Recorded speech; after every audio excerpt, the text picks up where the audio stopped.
You never know who you're going to find out. I am with Bill Eigel. Eigel. And you're a state senator here in Missouri. Yes, the Show Me State. The Show Me State. Well, wait. Show Me State.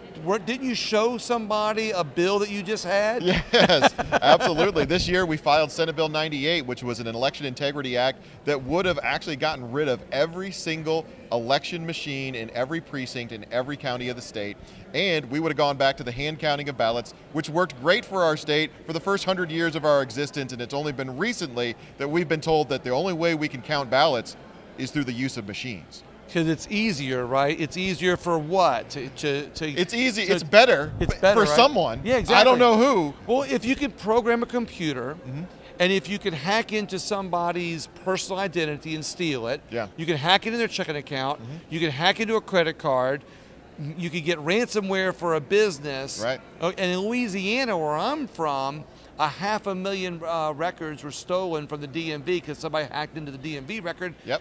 Do you think that somebody might want to hack into the machines and steal an election? Yeah, of course they would. I mean, and I think instinctually, most of us know that this is a problem. In fact, we have actually polled Republicans in Missouri and asked them if they trust the machines being used in our election to count votes. 96% of Missouri Republicans don't trust these machines. So, but now I'm a little confused here, Senator. So you're telling me that this bill got killed, even though 96% of Republicans wanted it. 96% of Republicans wanted it.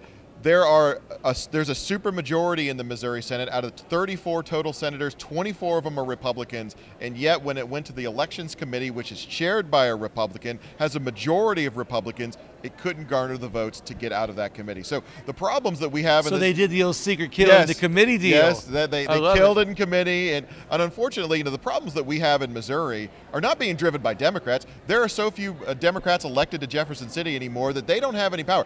What we have to get over in Missouri are Republicans that don't want to act like Republicans and defend the rights of the citizens of this state. That's why I'm running for governor next year. And what's interesting is that here you're talking about some people that were elected on certain values to vote a certain way, and they didn't listen to the people.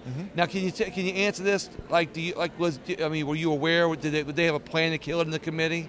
It became painfully obvious when the bill never came up for a vote after it did get a public hearing that that's where it was going to die. So do you think somebody bent the ear of whoever it was? Well, I'm being a little conspiratorial. It probably was multiple somebodies that did that. But this is the status quo.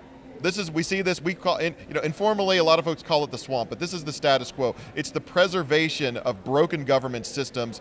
This time it relates it to election, but that's hardly the only problem we have in the state of Missouri. And I've been traveling around the state. I've put 35,000 miles on my truck just in the past 10 months talking with Republicans all over the state of Missouri, and the word I would come away from after talking to them is angry. They're angry about this issue not getting addressed. They're angry about their taxes being too high, politicians that don't listen to them anymore, and they're ready for somebody, just like they're ready for somebody at the federal level, like a Donald Trump, to come in and kick over the apple cart to the swamp in Washington, D.C. They're ready for that wartime governor to come in and win this war of ideas here in the Show Me State. I hear y'all pick apples here in the Show Me State. I like to kick apple carts over.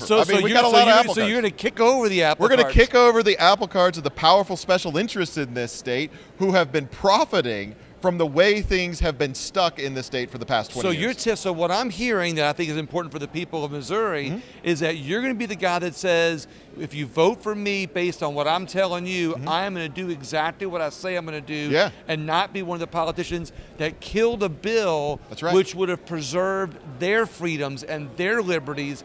The one who they were voting for. Well, and don't just take my word for it. So I've been in the state Senate now for 7 years, and our friends up at CPAC, the American Conservative Union, who grade the voting records of every state legislator in the country, have graded me as one of the most conservative legislators in the state Senate in Missouri since 2010 when they started keeping track. In fact, out of 77 senators, I'm actually the 4th most conservative senator anywhere that served in that chamber. So I'm proud of the fact that of all the things I talked about that I was going to do and I was going to be when I was in Jefferson, when I was in campaign season, I became that person and was that fighter when I got to Jefferson City. I want to point out something that you may not have heard about because it's your first time on my show, that I regularly talk about on my show to my listeners, which is conservative values know no party.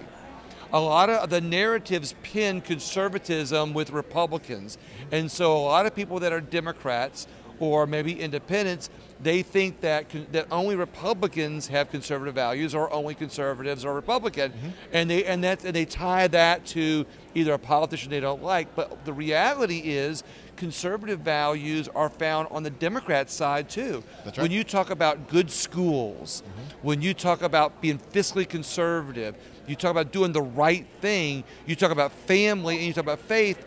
Those are conservative values. That's right. And you sound like somebody that can bring more people together to the table, not just on conservative values, but on thinking about things that spawn solutions. Well, and that is true. Now, there, of course, are there's a few among us from the woke leftist organizations out there. That's right. that certainly don't appreciate what you and I are talking about right now. But for the vast majority of Americans, the vast majority of Missourians, who are looking for leadership on precisely these conservative values upon which the country was founded upon to begin with. Yeah. They are desperate for a leader that's not just going to talk about these things, but are going to take action against the swamp and the status quo in our state and national capitals that are preventing us from getting to that better tomorrow. Do you have a couple of things real quick we want to end on that you want to share with anybody that you'll do first thing when you become governor? Yeah. The first thing I'm going to do, well, as it relates to the state of Missouri, the first thing I'm going to do in the state of Missouri is we're going to get rid of personal property tax. I mean, this doesn't have anything to do with election to security, but I tell you what, you still have to pay rent to government for the crime of owning a car in the state. That's a big issue for Missouri voters, just like property taxes everywhere. We're going to get rid of that. Then we're going to start making sure that all of our government institutions, whether it's our election systems, whether it's our education system, whether it's you name it, we're going to make sure we're reforming all the waste in our government, and we're going to be competing. You're going to hear about Missouri competing with the Tennessees and the Texases and the Floridas of this country. We are going to be the leader in these United States. And that's what it takes. It takes a leader with vision and can look at the other states. I mean, it's so easy when you see other states doing well to say, hey, look, let's do something like that. Yeah. I mean, look, there's proof in the pudding. Yep. You're dumb not to, but you're doing. It sounds like you're smart and you're doing it. We're going to make it happen. Senator Eigel, thank you so much. I appreciate it. Everybody else, if you know somebody that wants to know who to vote for in Missouri, please share this video with them. Have a great day.